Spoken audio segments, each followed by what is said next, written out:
Welcome to the Honest Designers Show, your transparent look into life as a modern designer.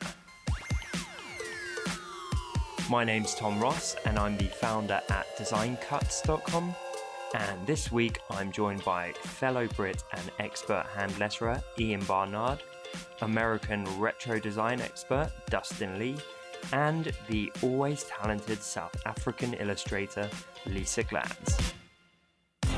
In this week's episode, we take a look at the tools and equipment that help us in our daily design work. We look at everything from what hardware we're using to which apps save us countless hours and headaches. I hope you have your notepads ready because I guarantee you will walk away from this episode with some handy new tools and services lined up to transform how you work. Let's get into the show. So this week we're talking all about our tools of the trade. So I guess, guys, this is pretty much everything right outside of our own selves and our fingertips, which create art and all kinds of things. So we're going to dig into everything that we use to kind of support ourselves, creating the work that we love. So anyone like to kick it off? I know you're all kind of gadget files. Is it worth just going through what computers we have first? Because that's one thing that now we're all on it. So let's do a super geeky round. So I'm on the new MacBook. Actually, I'm not. Go on, I'll kick it off. My computer is a MacBook, and it is about 5.5 years old at this point. Still runs pretty quickly somehow, and it's nothing that special. It's literally like a little laptop. No fancy monitor, like half our team now have these huge monitors. I saw that. They all have they got about 5 monitors each, and I just can't work with them. So I literally work on my fairly tiny laptop screen. I get everything done on there. I have about 18 windows with 58,000 tabs open, and there's no split screen. So I just constantly I constantly use that button you press where it kind of splits everything that you've got open on a Mac, so you can see it all at a glance. How about you guys? Ian, you go. I have a 27-inch 5K iMac. I don't even know what I have. Wow. See, how do you know that? That's serious designer right there. I got that one because I really like having a big screen. I did just before that. Like before I had that, I had a MacBook plugged up to a big old Dell monitor, but I wasn't actually going anywhere, so it was a bit pointless. So I just got a dedicated iMac. I've got a iPad Pro, 12.9 inch, an Apple Pencil. I've got a Microsoft Surface. Thank you to Microsoft who kindly lent me that. What is that? Is that like... That is it's like a cross between a laptop and a tablet. So it's like it's like an iPad, and the case is the keyboard with a trackpad in it. I see. But you can run. It's got a full operating system on it, wow. So you can run the whole Adobe suite on it. Huh. So they look really good, actually. Did you say Microsoft gave you one? They lent me one. And you still have it? Out. Oh, I still have it. Yeah. I need to. Wow. That's something I'm procrastinating over. I'm doing like a comparison video between doing lettering on the iPad and doing lettering on the Surface, which is coming. I constantly say it's coming soon. Oh dear. Computer-wise, I think that's it. So yeah, nice. Pretty sweet setup. I have basically the same. I have a 27-inch 5K iMac. I have the same exact iPad Pro, Apple Pencil, and then I just got, for some conferences and talks I'm doing, I got one of the smaller, brand new MacBooks in the space gray or the dark gray. Cool. Yeah, they're pretty sweet. So what, you purely got them to accompany you to a talk? Yeah, I got them because I just did a talk and then I'm doing like 5 more in a month. So I just realized I thought I could do it on the iPad Pro, but it's just too hard. It's so much easier on a laptop to do that kind of stuff and make changes. Nice. How about you, Lisa? Hey, one more thing. Ooh, and this thing is awesome. I got an Epson Perfection V600. It's a super powerful scanner, and I love it. Okay. Very nice. Well, for all your texture work and stuff. Yeah, it can do like 24,000 DPI or something crazy like that. That's excellent. That's ridiculous. Yeah. Damn. Okay, I've got a 21.5-inch iMac, which seems really slow, so I think there's something wrong with it. But anyway, and then I have a MacBook Pro, not the new one.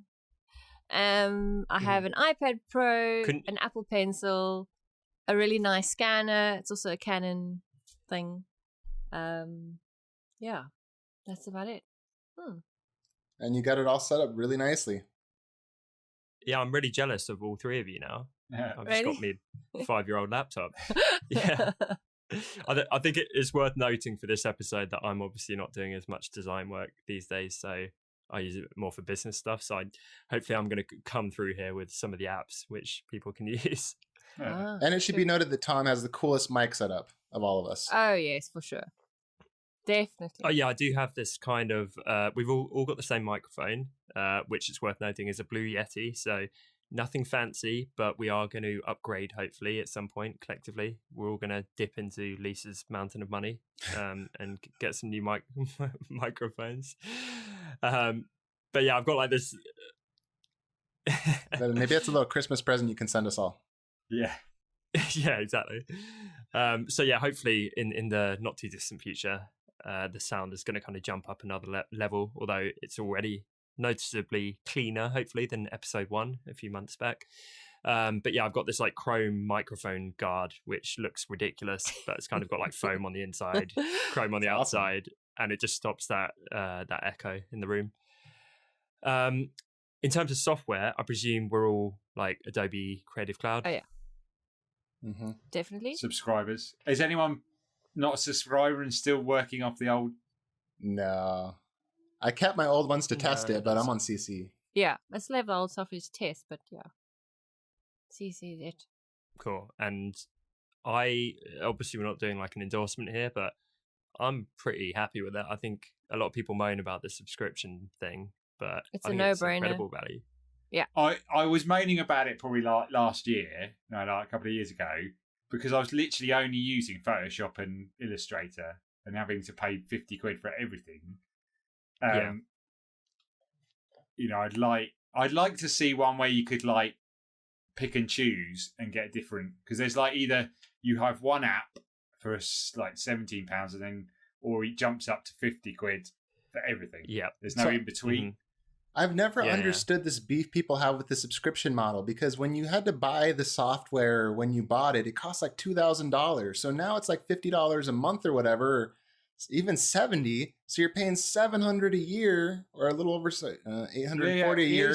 But it takes like 2.5 years to make that cost, which is how often you should probably be upgrading anyways. Yeah, so that's who true. cares? You're getting constant updates. What am I missing? I think it's the people who liked hanging on to the software for like 5, 6, 7 years without upgrading. Yeah. But as you say, that's not necessarily the best practice. My beef was when I was just starting out as a freelancer, and I couldn't. 50 quid was a lot of money. Yeah. Within that, you know. Yes. When you're just trying to get any money in at all. But it's essentially a payment plan as opposed to paying $2,000 flat out of your pocket. I mean, well, I don't think I ever paid that much, because you could buy individual applications or like a basic set. And I was but even that was like 500-600 quid for Photoshop. Yeah. It's a lot of money. Yeah. But I think it was, you know, mentally, you would buy it and then that was it for a while. You know, I do agree with the subscription model. I'm just saying that I think when you're buying it, you think that's it for a while, even though it might be the case that, isn't it? It's like if you could lease. I think you can do it, but lease computers, I suppose. Mm-hmm. You know, because like the amount you lose over like a couple of years of having it and upgrading again. You know, I normally sell my computer. Like, you know, I'm thinking about getting a MacBook because I do a lot more traveling and and stuff like that. And so I was thinking, actually, I might get a MacBook Pro and sell my iMac. But, if you're leasing, you don't have to worry about that, because MacBooks are getting a lot more expensive. And so having that up, a monthly cost rather than a... Yeah. Because I was actually, sorry, we shouldn't spend too much on this, but like CDs, I used to spend 10, 20 pounds on CDs a month. But now you can spend £5 a month and get a streaming service. And you're thinking, actually, I'm saving money on what I used to spend on CDs. So, yeah, I think if you look at the alternative or the old way, it feels very archaic. Like things are moving the way they are for a reason, and whether you hate or love the subscription thing and the cloud thing, it's kind of cool, and obviously it's kind of working out for most people. And I think there's other stuff coming on the market. So Affinity Design is getting a lot of buzz right now, and there are cheaper alternatives. It's not like they have a complete monopoly anymore, Adobe, and you're screwed if you don't use them. It's like if you want to pay that much, great, you can, and if you don't, you can shop around elsewhere. I think it's complete with Adobe apps. I'm finding that the iPad Pro, I'm not using any of the Adobe apps. It's all third party. It's all so I've got Pro, like on the iPad Pro, like Lisa and like Dustin, I use Procreate. It's like my number one app above everything else. Oh, really? Yeah, me too. Affinity Designer is really good because it's like Photoshop and Illustrator in one. You can do vector work and you can manipulate photos in the same program, which is, blown away. And it's only £20. So, and there's some other ones where I can like do a lot more, whereas the Adobe app seems to be streamlined, like really streamlined versions of their main product. So you can't, like if I did something on the computer, I can't take it onto the iPad and work on it. It just doesn't work. So, so that for the iPad, going in that direction just for a minute, Procreate, which costs like $5, it's nothing. is pretty amazing for the reason that it's so simple to use. I think they could 10x that price and people would buy it all day long. Yeah, it's a great value. Yeah, I didn't realize it's so cheap actually. So on the subject of apps, what other apps do you guys use, and beyond just designing? Because we have actually had this question a few times in terms of what's our setup, and I think even if you get one or two kind of tidbits that you didn't know about, it can have a real big impact, because it's taken me years of trial and error, hearing about stuff from people, testing and refining to kind of get a setup that I'm happy with. And I do also constantly try and improve that, because when you have the right tools, it can be insanely useful. I think one of the main things we could look at first is how we organize our mail, because like email is something that's constantly like tons of it. So for me personally, I like the Gmail interface, but I don't like going through the browser. And so what I've got is one called MailPlane, and it has its own application where you can have as many Gmail accounts within it, but it retains the web interface in an application. So I'm not constantly having to go into the browser to do it. It's just there. And if an email comes in, it pings up and it says, like, because I'm not a big fan of Apple Mail, the actual default application. So for me, MailPlane, if you're a Gmail user, because I have a Gmail account and I have my main website, like hello@ianbarnard.net, going through that. So for me, that really works. So what about you guys? I was just going to say, I have Outlook, believe it or not. Wow. Oh, wow. I've tried to swap to others. You see, because traditionally I've always had Outlook, and I've tried the others, and they're pale in comparison. Well, maybe it's just because I'm used to it. I don't know, but I find Outlook to be easy to use and way better. Yeah, I actually have the same for our work thing, although it's kind of okay now. But I remember a couple of years back the updates for the Mac version. Yeah, you could tell it was kind of a Windows-y product, which was tacked on for Mac, and it was like, oh, this is horrendous. Yes. We feel like we're about 2 decades ago with what version we could use. But no, it's kind of getting there. So yeah, for me, it's just that and Gmail, like pretty basic. Even though I get a lot of email, my model for dealing with it is just unsubscribing from everything which I possibly can, and just trying to like focus. And also now I've got a team, I just kind of delegate certain communications to other people, so it's like everything coming in my inbox now is actually pretty essential, so it doesn't feel cluttered. I tell you one thing that's set up, if you haven't got it set up in Gmail, is that you can split it off into your inbox into different tabs. So you have the updates which come from I suppose I'd say like from like maybe social. Oh no, you have one which is like social. So anything that pops into your email from social, whether it's Facebook or YouTube and stuff like that. Then you have like a promotions one, which comes from e-newsletters from companies trying to sell you stuff, and then updates, which is stuff that for me that comes in from messages from where my products are, and then inbox is just literally direct mail to me that's from people like clients or proper inquiries, and it works really well actually. I don't normally find someone else in another one, and then everything else goes in spam, I suppose. I use Airmail 3, which essentially lets you combine everything together, and it has reminders and different things on it. But something that I don't think a lot of people know about that I love, and I use it every other day or so to just massively get rid of anything in my inbox I don't need, is something called Maelstrom. And it's at maelstrom.co. It's not something you download. It's an online app, but it essentially it filters things in all sorts of ways. So I'm looking at it now, and it has the sender, people I've emailed, subject, promotions, time, social, shopping, and it really is powerful for just getting massive amounts of things and very granularly picking things and deleting or archiving or moving them to places much quicker than Gmail lets you. So that I'll always use before I do anything else, and I can literally, it charts it. I can like literally eliminate 400 emails in 5 minutes. So that's where my emails go. Oh. That's right. This explains a lot, actually. Yeah. So on the subject of communication, I am like the biggest advocate these days of Slack, which I know you use, Dustin. I use it sometimes, yeah. Yeah, it's more for teams, but I was going to say, isn't it more of a team? Yeah.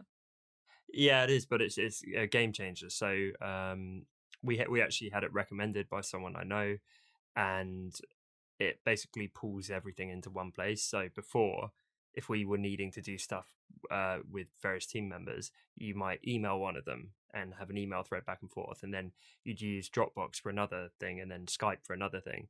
And so it basically just has like this whole chat thing all in one place where you can share files, integrate with everything like Dropbox, and message back and forth. And you can have like group channels. So can you video if you're chat? On a design agency, you can video chat and call and do everything. Oh wow. And it's so refreshing, because before I hated jumping between all those places and kind of losing track of it. And you can also have group chats. So for example, if you work for an agency and you have a department that deals with only web design, you could have like all the web designers in the agency in one channel, or you could set up a channel for a specific project. So you can kind of track that project and then close the channel when it's done. Or what we do, and for anyone listening who uses Slack, we set up a channel called Good Vibes. And whenever something nice happens, we post it in that. That's so cool. whatever team member gets cool, it's like we get like a nice comment on social media and post it in there, or customer care get a nice email and post it in there, or something cool happens in someone's day and they post it in there. So it's like a constant stream that notifies the whole team of just like nice stuff, and stuff goes in there every day, and it's like a real positive thing. That sounds cool. You just made me want to really start using that more. There you go. I'll be sending them my sponsorship invoice. I was gonna say. So yeah, what other kind of key apps do you guys use? Another one is a way to organize fonts. I find Fontbook is not great. This is very Mac orientated though for most people, so sorry for those Windows users. I use Font Explorer Pro, Font Explorer X Pro, which is a really good one for like. The thing is, I don't know if like me, I have like thousands. I've like currently have like 1,500 fonts. Yeah.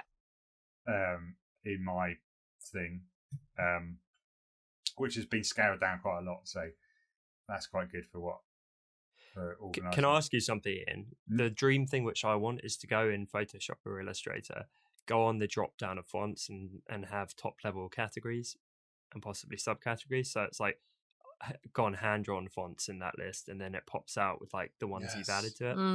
Does it do that? Yeah, you can. You have to. The thing is, you have to create your own folders. You create your own sets, but you have to.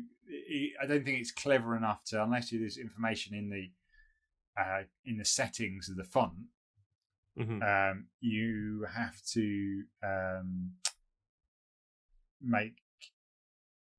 give it a label or classify it as that's completely fine as long as it can do it. This is something I've wanted for years. Me too. And I've been too stupid to bother actually implementing it. Yeah, it's got pre-classification, so you can say sans serif script, serif, calligraphy, hand lettered.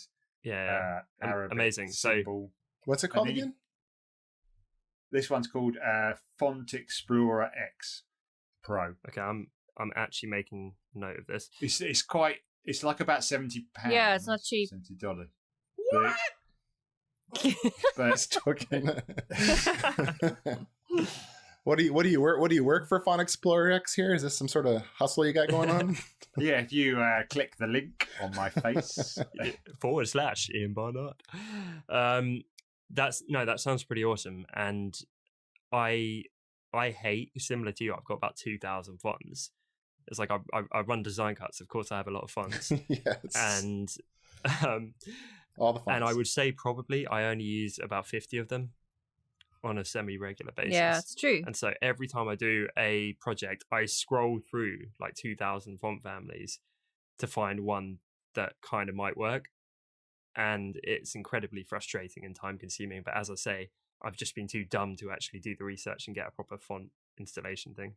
The thing is, I don't use fonts anymore, like many fonts, because humble brag on yourself because you're that talented. I'm just creating them and not actually using them.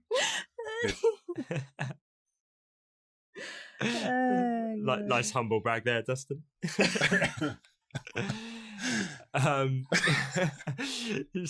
Said very cool there, Ian. Who needs fonts? Just whip one up. Who needs fonts when you can just draw the letters? Exactly. Fonts are for beginners. Where we're going, we don't need fonts. I'll tell you two. I have two undesign related apps that I use all the time that are awesome. Go on. One is called Yoink, and Yoink. Why do all your apps sound vaguely sexual? Yeah, always.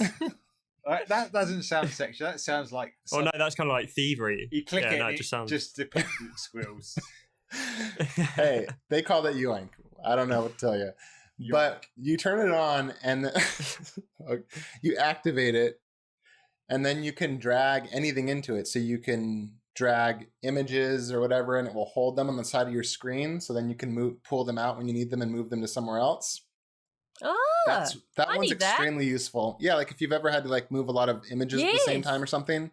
The other one that I cannot live without now is Paste, is what it's called. And essentially it gets your clipboard and makes it like 100 or up to 500, I think, different things that will remember you copied. So it'll copy vectors, it will copy text, it will copy images, and you can just push a little keyboard command and it will show you this big list with pictures of all the things you've copied, so you don't have to keep going back and finding stuff to copy it again. That's quite useful. It's just called Paste, is it? Yeah. It's called Paste. I use it every day. It's literally when I got this new Mac for traveling, it was the first app I installed. It's so simple. It's cheap or free, and I use it constantly. Is that on the App Store? Yeah, it's in the App Store. Paste. Orange icon with a P. Another one this is kind of just a unique one is called Bartender 2. Have you guys heard of that? No. So you know on the top of your Mac it has, I don't know what this area is called, but it has all the little different apps you have and it shows their little icons. Like the Dropbox one or whatever. Bartender, you can choose the ones you don't want to see and it will hide all of them so it's not all cluttered up with all the different little apps you're using. And all you do is click on the Bartender icon and it will drop down and show you everything. So like I don't see anything except for the ones I use constantly, like Cloud App. Other than that, everything's in the bartender bar hidden, so it looks all clean and kind of minimal. Yeah. I get a bit OCD about this stuff, actually. My laptop generally descends to chaos very slowly over a period of weeks and months, and then I have like a huge purge and just delete everything, tidy everything up, and then I feel amazing for 2 weeks until it starts all over again. Yeah. So that kind of stuff I do like, where it just feels more together and neat. I would say a good one for all the designers listening is like FreshBooks or QuickBooks for What's that? invoicing. It's like invoicing, not even software. It's like a web app kind of thing, which you can use. But it makes it really easy to... I can't remember off the top of my head. Not a lot. And I think it actually has a free plan where if you have... I think it's up to 3 clients, you get it for free. And then after that, it's $10 a month or something. But what I always used to do is I'd use it and then I'd delete a client, so I stay within the free plan and keep adding them back in. But that's a bit of a pain. Like cheapskate. Yeah. So they're really good, and the point is they format it all for you and they remember the details. So it's not like every time you complete a job or need something, you need to do an invoice from scratch. You basically just plug in the amount and say, invoice this person I had before, and it sends the email out to them. They can then pay it through the link which went to them, and then it updates in your system saying they paid it. So you don't have to worry about like, normally it would be you create the invoice, you send it out, you chase it up, you get it back, you have to mark it as paid in a spreadsheet or something. This kind of does all of that, and I think it even sends follow-ups if it hasn't been paid automatically. That's nice. cool. That's cool. Yeah, and I think we've got an upcoming listener question in another episode, and I want to dig into this more because they were talking about getting paid on time, so we can get more into that. But yeah, like I think any kind of invoicing or accounting software is great, because if you're manually doing that, it's time that you should be spending designing or growing your creative business. Exactly. You guys put me onto Text Expander. That's now that I have it, I literally cannot live without it. So I don't know. Game changer, right? Yeah. Do you want to elaborate on that for the listeners who don't know? Well, it's basically an app that allows you to create like shortcuts that can literally just be a semicolon and an S, and that could mean an entire paragraph that you generally write all the time that's similar. So instead of saying thank you so much, kind regards Lisa or whatever, you can actually set that up as semicolon T, and that and every time you press that on your keyboard, it'll actually automatically kind of expand that text for you. So it's a huge time saver if you're typing a lot. Yes. So as you say, it's for common phrases and expressions. You can also use it for common things that you help people with. So what I used to do before I used it is I'd get the same questions from customers all the time, or from clients, and I'd just sort of write slightly different versions of like a 3-paragraph answer. Yeah. Whereas if you put it in there and you just hit like 2 letters and it pings out a perfect answer. Yeah. And then what you can do is periodically you go in, they're called snippets, I think. All these same things. Yeah. You periodically go in and you refine and improve your snippets. So like our customer care people on the team, they will go in periodically and be like, how can we make these answers even better that we send out to people? So not only is it saving you time, but you know what it's going to fill your email with is actually really high quality response. And then you kind of customize around that, so it's not robotic. Like you still do a personal email, but for the kind of technical bit or whatever. Yeah. Yep. Definitely. That one's awesome. Oh, one more. I want to forget this one because this one's awesome. It might be everyone knows it, but Cloud App. I don't know. I don't think I know it. Oh, I love Cloud App. What is that? It's this app where it makes a little icon up on the top, the dock, not the dock, whatever that top area is called, the bar, whatever it's called. Anyways, you can get any file and drag it in there, and it will upload it really fast, and then it will give you a link that'll automatically put into your clipboard that you can paste. and it's all, you can brand it with your own branding. You can have a common area if you want. People can go download it, but you can put an expiration date on when that download ends. You can put just so certain people can download. You can control everything a ton, but it's just so easy. Just, anything you want to send to someone, instead of having to upload it to the Gmail attachment, drag it into Cloud App, the links copied, paste it in. I think I've got a similar one called Dropler, which is I think that's pretty much the same thing. Talking about cloud apps, I use Dropbox for my, I have two, if we go into backing up, because that's quite an important one, I have a physical and I have a cloud one. So I have Time Machine going to a Apple Time Machine backing up to a Western Digital drive, which is a RAID drive. So a RAID drive is where you have two hard drives that back each other up, or one backs the other up. So if one drive fails, the other drive is just a mirror of that drive. Oh wow! Jeez, I don't have that. Yeah, I get that. I don't use a hard drive at all anymore. Oh, don't you? So I have a physical, because the thing is, it might be the case that something happened with your connection, and you just actually, I have Dropbox, which backs up all my work. It doesn't back up my whole computer, because that would just, I don't have enough. Even with a terabyte, I probably use all of that up. But Dropbox is really good. I love Dropbox. Yeah, me too. I've tried other ones, but I think Dropbox for me works really well. Yeah, Dropbox is incredible.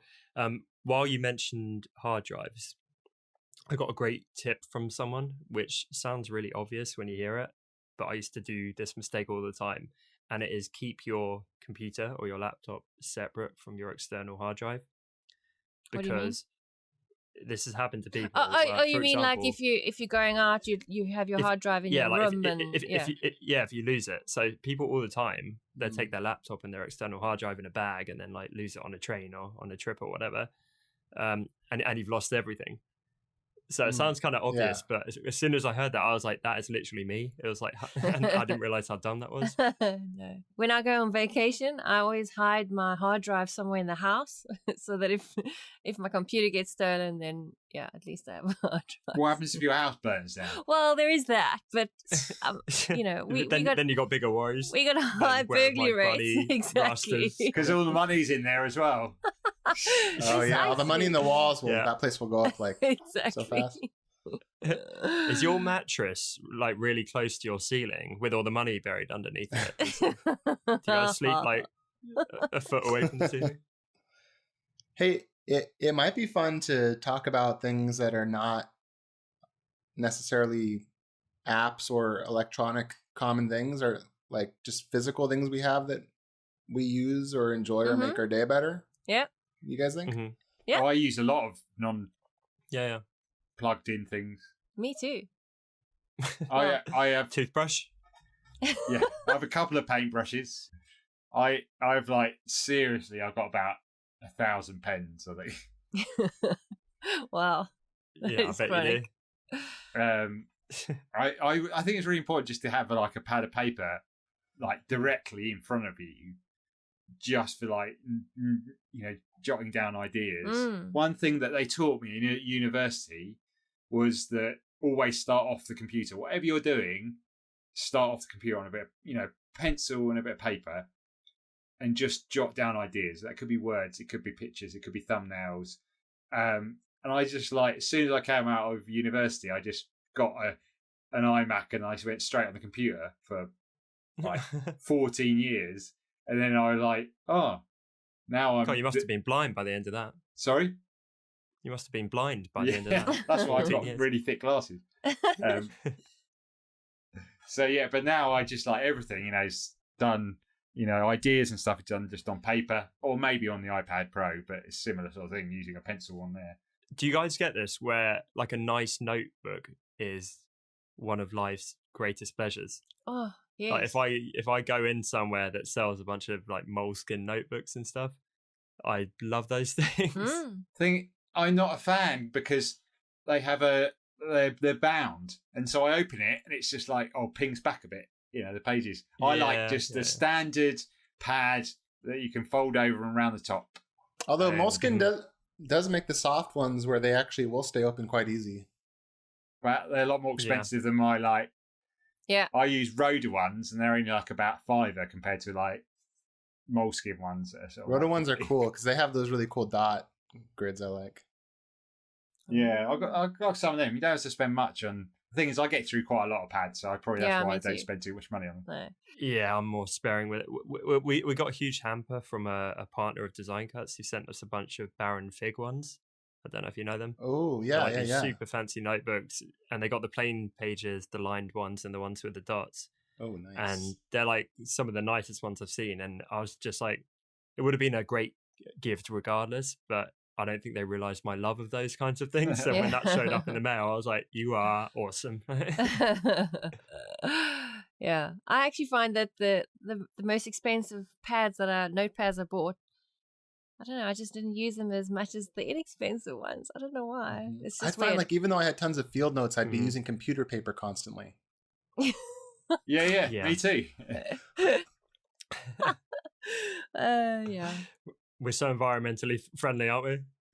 Talking about paper, but in a more electronic way, is that I've got an A3 printer, and it also does A3 scanning as well, which is amazing. That's cool. It's an okay printer, but being able to print and scan on A3 is really, really good, because you might do a massive scale drawing or something or other, and it just doesn't. Trying to fit on an A4 one and trying to connect it up is quite hard work. But this is this is really good. And it wasn't that expensive either, so it's probably not. The scanner's probably nowhere as good as Dustin's, but it's really useful. Yeah, that sounds handy. So do you guys I like kind of accumulating it. Sorry, okay. Lisa. No. I was just going to ask, do you guys have, I don't know how to say this, like files that you constantly go back to? Like, because that for me is a huge thing in my process every day. I have like a folder that literally only has, like, say 10 files. It's either a texture folder, colors, a color palette sort of folder that I have, and then maybe one or two kind of resources that I constantly use, because I have a problem that I have so much stuff that I don't know where to find it. So I've kind of like created this folder that I go to as my kind of Bible, if I can call it that. It's like where I start first, and then I build on top of that. So I found that, especially with the color palette, I know a lot of people struggle, especially illustrators, like, like what colors should I use? Where do I start? I literally created a file with like a whole lot of colors that I really love, and that's where I start. And I found that to be a huge time saver, like massive. Yeah. Yep. I do similar things where I set up PSD templates. Oh yeah. Which I can reuse. So for like that's social graphics or email headers and stuff like that. So you're not creating it from scratch every time. You just kind of update the text and the background, and it all fits to the right clipping masks and that kind of thing. We actually at Retro Supply did this philosophy lately where we were like, let's make the things that we want to use every day. So we made the paper artifacts pack. Not trying to sell this stuff, I'm just literally telling you what I'm doing, which is actually in a Design Cuts bundle by coincidence right now. But there's a paper artifacts pack, and we made that so we could literally pull the paper in and use it. And then there was another one called Retro Effects, which it was just the things that we constantly used, we put into a pack. No, that sounds plug. So much like I'm trying to do a plug. Dustin. But I'm not trying to plug it. It's so true, though. I literally use those and go to those folders. Yeah. We're in this together. We both accept responsibility for that. And, this isn't a pitchy podcast. So, Dustin, what would you say are your 3 favorite things about that pack? Because for me, it's the sheer quality of the thing. Oh, well, they're gigantic textures and they're great. And you can find them at www.designcuts.com or www.retrosupply.co. Oh, that's great. And would you say these are superior textures to those put out by both Ian Barnard and Lisa Glanz? Can I say that a lot of textures were harmed in the making of that pack? That's good. Yeah. That's right. A lot of senses of humour were harmed in the making of this episode as well. That's for sure.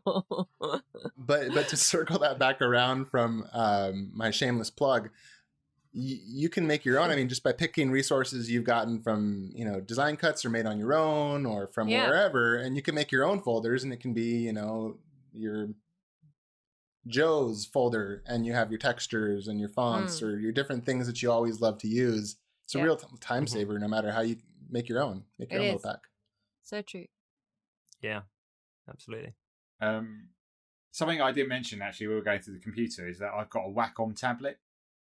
Is that how you say it? Is it Wacom or Wacom? Swanky. Is it a giant one? It's not the screen one, whatever it's called. I'm glad you brought that up, because I have a comment about it. It's not the Cintiq. It's the it's the normal. Just the normal. Or it's just like the pad next to my keyboard that I write on. So because do you use it? I use it just as a mouse because we're going to get a legal letter. But I get RSI in my wrist from using a mouse. So having my hand at a different angle using the pen. I should try that. I should. Thank you, Ian. Sorry, because I've had it for literally like 2 years, and I've used it 3 times, and yeah.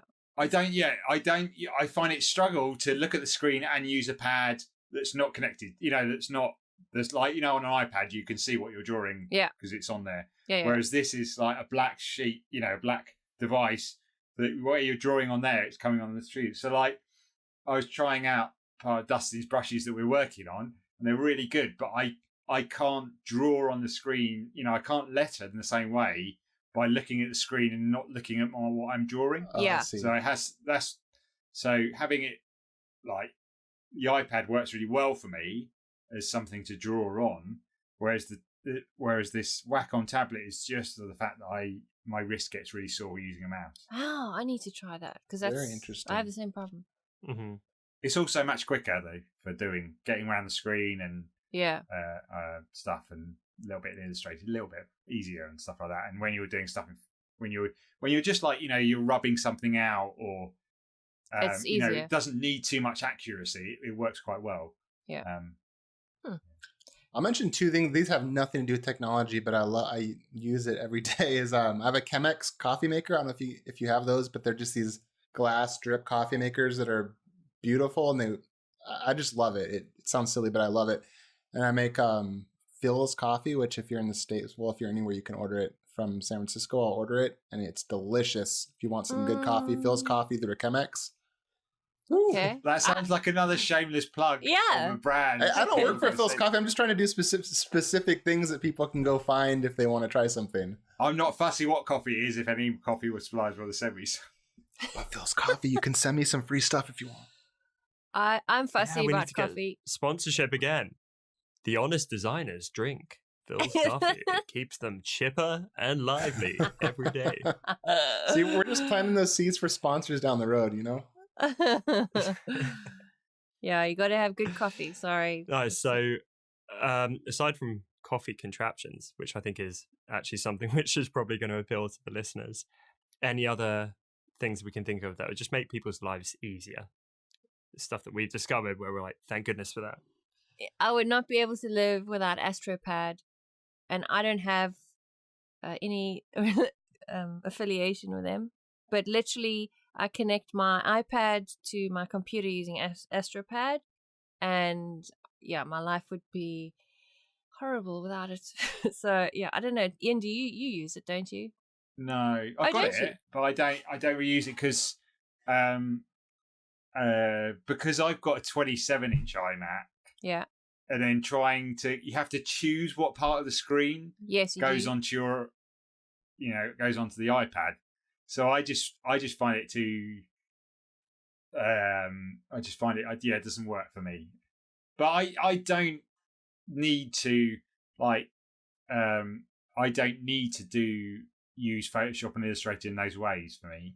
Yeah. Because I use Procreate is so much better for what I need it for than Photoshop or Illustrator. But when I'm doing like redrawing stuff in Illustrator, I'm quite happy with my Wacom tablet /mouse and drawing it on the main computer. And it's fine. do you ever do hand lettering in Photoshop? I mean, no. Okay. Because I was going to say, if you did, that would be perfect for that. Yeah, I find that I don't think it, for me, is not as good as the brush. I can never get the brushes to work the same as they do in the ones on the iPad. Yeah.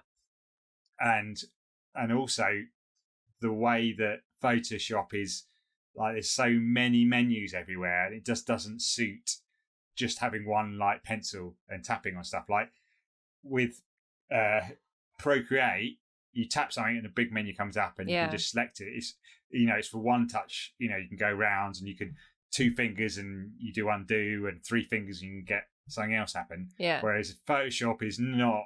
You can get, like, what I found on the Surface, you can get like a version that goes into tablet mode, and it reduces all the menus and stuff like that, which is really clever. But it's still not as simplistic as the other ones I use. So that's the reason why I don't use it. But for what you do, I think it works really well, because I don't do as much of the stuff you do, like the illustration stuff. Yeah.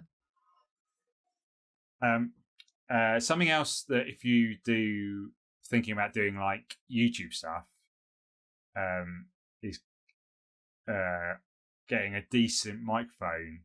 So whether that's like the Blue Yeti one that we use for this, I've also, if you're using a camera like a DSLR one, I've just got a Canon 650D with a super wide angle lens because my office is so small.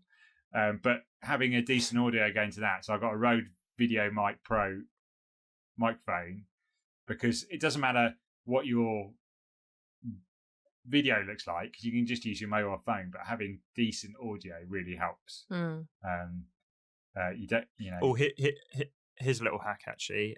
If you're recording Instagram videos or anything to support what you're creating, do it with the camera app, not directly through the Instagram app. Oh yeah, definitely. You know what I mean? So just go on your phone's camera, record it then, and then upload it to Instagram. Don't just do it locally in Instagram. Oh, does that improve the audio? Better quality. It is better quality. Improves the visual quality, I think, as well. Interesting. And especially with the camera apps getting so good as well. Yeah, they are. Definitely boost your game. Another thing that I find that's really helpful is, so I have an IKEA box shelves over here, and I keep all of my, like, I have envelopes, and then typically on that shelf I'll have just pre-made stamps. It's really obvious stuff, but I didn't have this forever. This is just my address on it, so I can stamp it on when I'm sending stuff off. It saves me hours, probably a month, of just this repetitive task of doing things, or having the envelopes and a whole little assembly line for when I have to send out physical mail and things like that. So organizing little assembly lines or anything like stamps or something that can eliminate repetitive tasks. Yeah, it's helpful. It's a good tip. Nice. My shelves are full of books. I've got so many books. They don't all fit in my studio either. Yeah. So having them on shelves where I can easily look and pick one off and just get inspiration from really helps. Yeah, I have the same thing. It's also a good way to procrastinate. we should do video office tours sometimes and just send them out over social or something for people to see for the show. That'd be cool. Yeah. Welcome to my crew. I'll need to clean my studio first. Yeah. I picture just wine bottles right out of view, pushed to the sides of the camera. Wine bottles, a pile of money, a couple of bunnies. Living the dream. Yeah.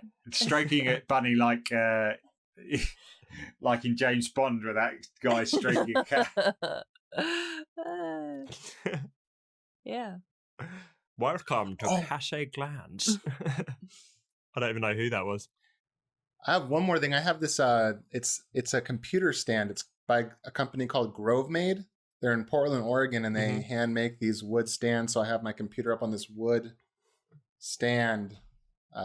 Anyways, yeah, they're called Grovemade, but they make great stands. Lifts the a lot of our up. team have them. Yeah, it's better for your neck. Yeah. Yeah. Like right now, it makes it much easier.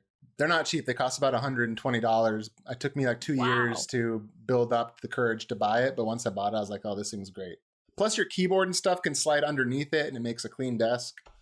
It's nice. Or you can go into IKEA and get you can get a cheap version for about $10. milk crate.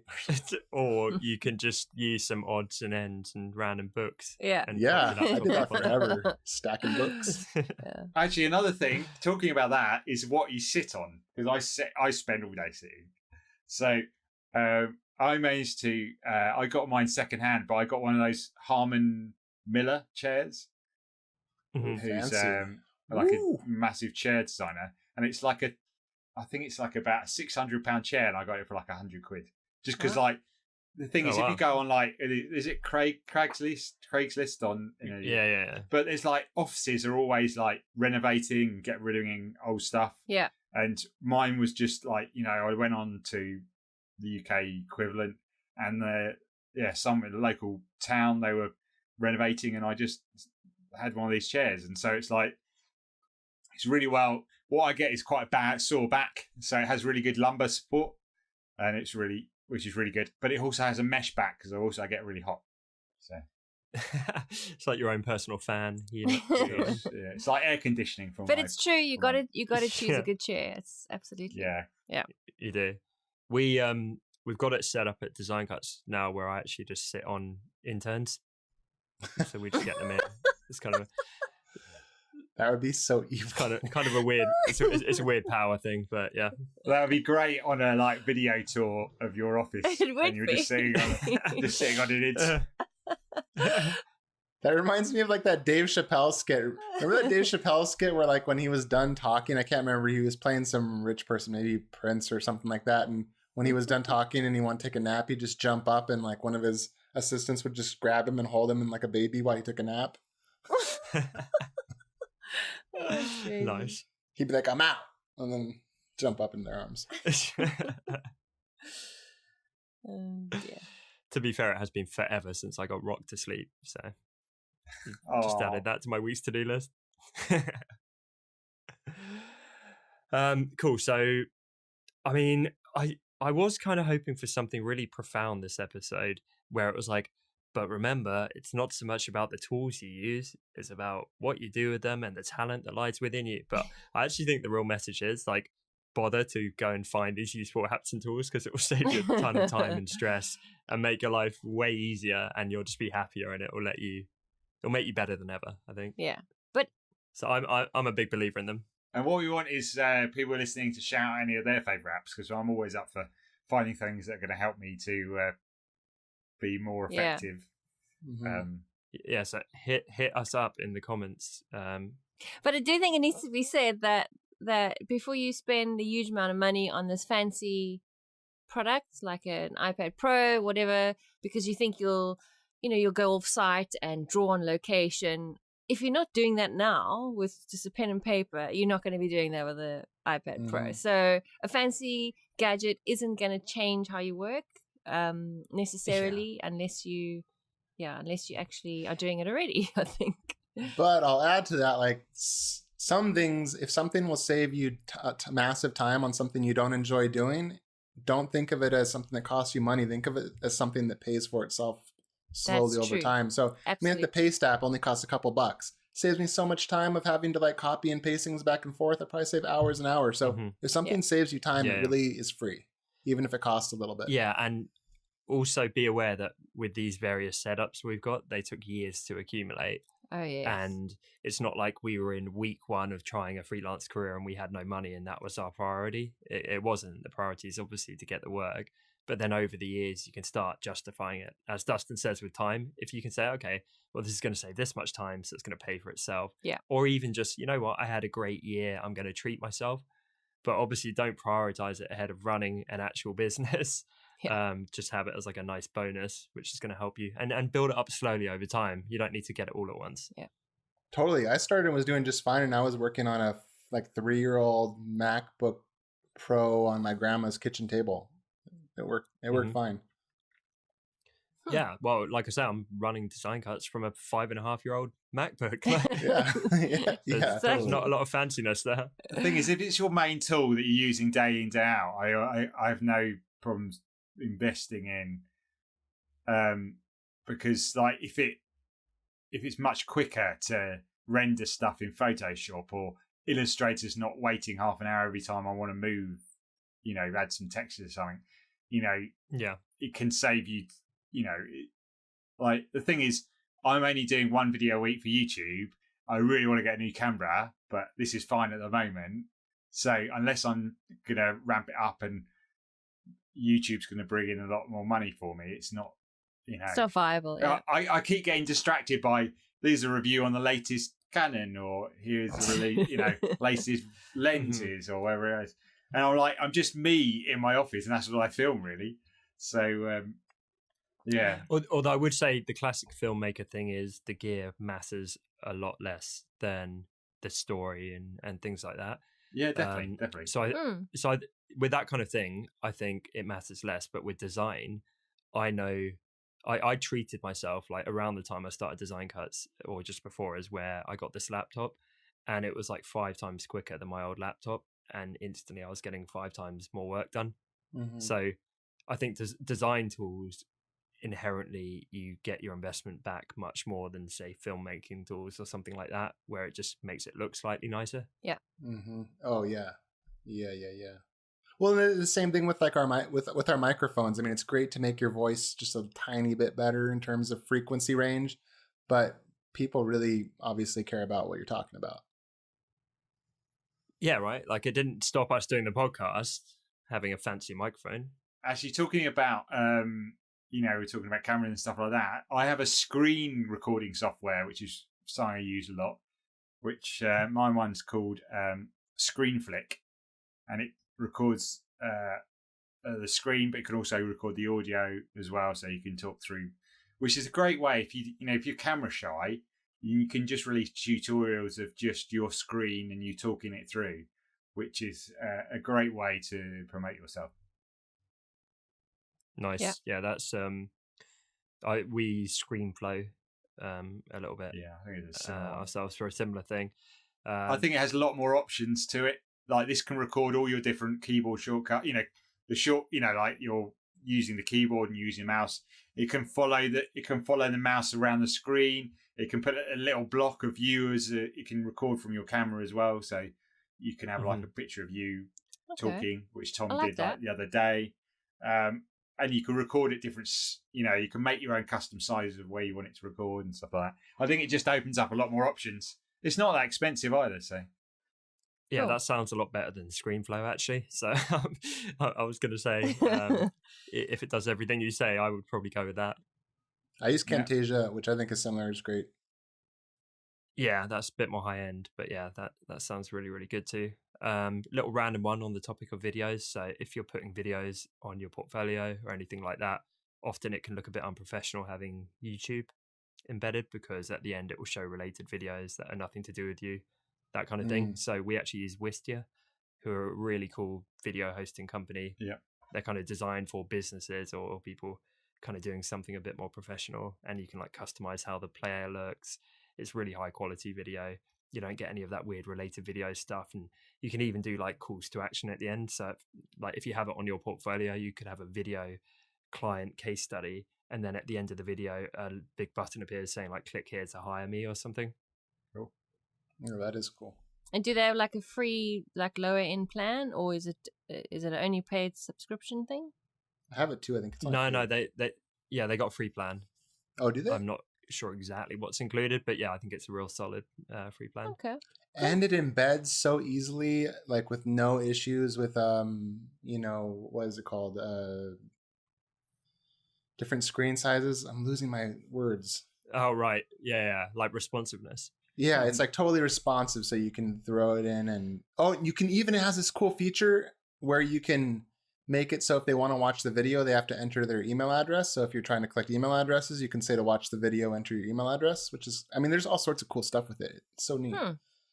That's cool. Or you can do it midway through, so it starts playing and it introduces it. It's like, today I'm going to teach you a tutorial about this, and then it freezes and it's like, but put your email in to continue watching. Oh, I didn't know you could do that right at the start. That's so cool. Yeah. Nice. Start doing that. Okay, quick another one is the one called Clean My Mac, which I use quite regularly. Is that the one where I always see it on Google ads, where it's like the weird robot thing? No, that's the one that's a bit like a spamware, right? Yeah, that really annoys me. Yeah, no, this is really nicely put together, this one, and it just goes through and finds like old files or duplicate file. Oh no, that's a different one. But it finds all the files that you just don't need anymore, and clears like away like I know font caches and extra languages you don't use. Yeah, extra languages, massive files, and you can go through and see like applications. You can delete the whole, parts of and stuff like that. So it's quite good for incremental sort of spring cleaning of your Mac. Cool. I do have that, and it's fantastic. Most of those are kind of shady, but that one is so good. Yeah. Nice. Well, again, I've just emailed this to myself, so hopefully the listeners get as many apps out of this episode as I have. Stealing all your best ones. Cool. Well, yeah, on that note, a bit of a different episode, really. But hopefully it's a bit of an insight into what we're all using to make our lives easier. And I would be surprised if everyone listening at home didn't come away with at least one or two things out of that. So hopefully you've stumbled across a couple of things that are going to either save you time, make your life easier, make your laptop look a bit cleaner and neater, or just whatever it is, make you enjoy being a designer a bit more. But yeah, cool. Thanks to you guys for sharing. Like, I definitely got some new ones from that. Me too. Me too. Yeah, definitely. Yeah. Sweet. There you go. Cool. Well, we'll see everyone next week. Bye. See ya, guys. Bye. Thanks so much for listening to this week's episode. We hope that you were able to discover some new tools, apps, and equipment to help with your regular design work. As always, you can find full show notes over at honestdesigners.com or find us over on iTunes by searching for The Honest Designers Show. If today's episode helped you, then it would mean the world to us if you took just a moment to leave us a quick review over on iTunes. This really is one of the best ways for your fellow creatives to discover the show, so we would definitely appreciate it. Thanks again for tuning in, and we'll see you next week right here on The Honest Designers Show.